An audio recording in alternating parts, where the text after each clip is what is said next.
Oi pessoal, tudo bem?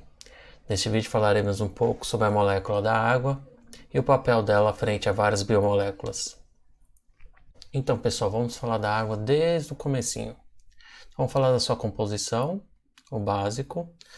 A gente tem aqui dois átomos de hidrogênio e um de oxigênio.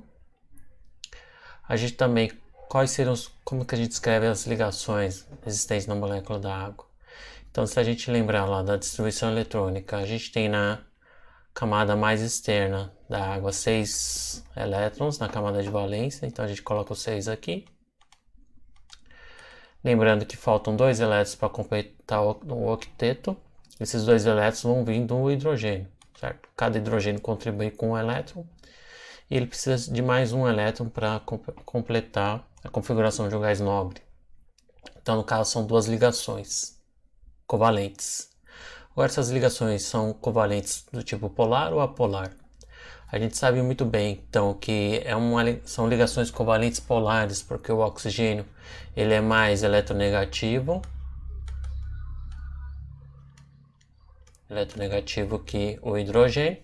Isso faz com que haja uma densidade de carga negativa concentrada no oxigênio frente ao hidrogênio. A geometria da molécula de água é angular. Esse ângulo aqui é de 104,5 graus, uma vez que a gente tem aqui os dois pares de elétrons ocupando os orbitais sp3, então como se fossem cada um das duas ligações e os dois pares de elétrons ocupando o espaço tetraedro. Por isso que a geometria é angular e não é 90 graus, por causa da hibridização. Polaridade. Então, como as diferenças, a soma vetorial dos momentos de polo é diferente de zero, a gente configura uma molécula polar. Baseado então no que a gente viu até agora, a gente tem as forças intermoleculares presentes na água são as do tipo ligação de hidrogênio, tá? Geralmente são simbolizados por 3 pontos entre uma molécula e outra. Então, o hidrogênio que está relacionado a parte negativa do dipolo e o par de elétrons do oxigênio simboliza a densidade de carga positiva. Então a gente tem essa atração aqui entre o hidrogênio e o par de elétrons, simbolizando a ligação de hidrogênio. A ligação de hidrogênio é uma das forças intermoleculares mais fortes, só perde para as interações do tipo íon-íon, tá? Como essa ligação de hidrogênio é bastante elevada, qual que é a consequência disso? Muitas propriedades físicas bastante interessantes para a água. A água possui alta tensão superficial, tá? Isso está relacionado às forças intermoleculares entre as várias moléculas de água. Vamos imaginar cada bolinha aqui, a molécula de água fazendo interações, forças de ligações de hidrogênio entre as moléculas vizinhas.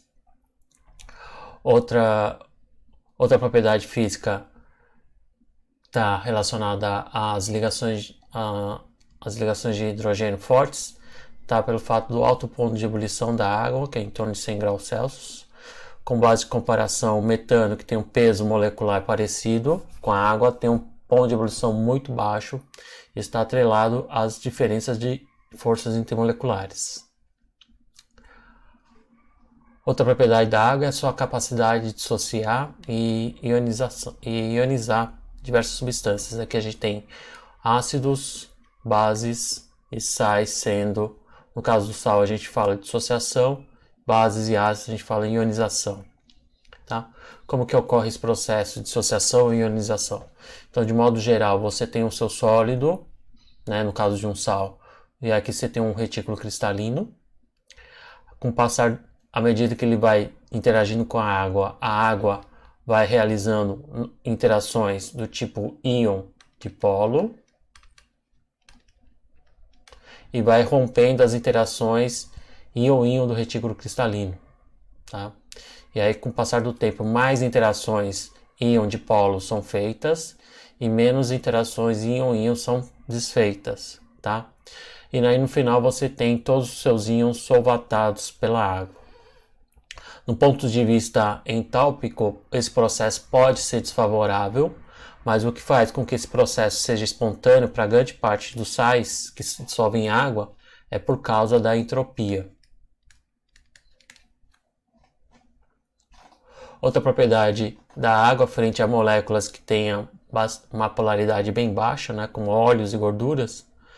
Então, óleos e gorduras são compostos hidrofóbicos, eles tendem a se agregar, certo? Para haver menos interações possíveis com a água. Dependendo do composto, principalmente substâncias anfifílicas, elas podem apresentar um comportamento diferente frente à água, podendo se agregar, levando à formação do que a gente chama de micelas ou biocamadas. Tá? Esses agregados a gente vai ver com mais detalhes na aula de lipídios. Outra propriedade da água é o fator da pressão osmótica. Então, quando a gente tem uma solução dividida por uma membrana semipermeável, um lado tem uma alta concentração de sal e outro lado uma concentração menor de sal, a tendência é da água passar por essa membrana e aí você tem uma diferença aqui de pressão causada por essa mudança da água de um lado para o outro.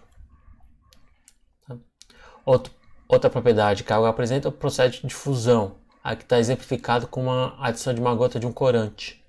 Então, a adição de corante você vai levar à formação dessa nuvem e aí, depois de um tempo, todas as moléculas do corante vão estar difundidas na água. Certo? Isso é rapidamente falando um pouco da água e as suas interações frente a algumas biomoléculas. Tá já, pessoal? A gente vai se falando. Tchau, tchau.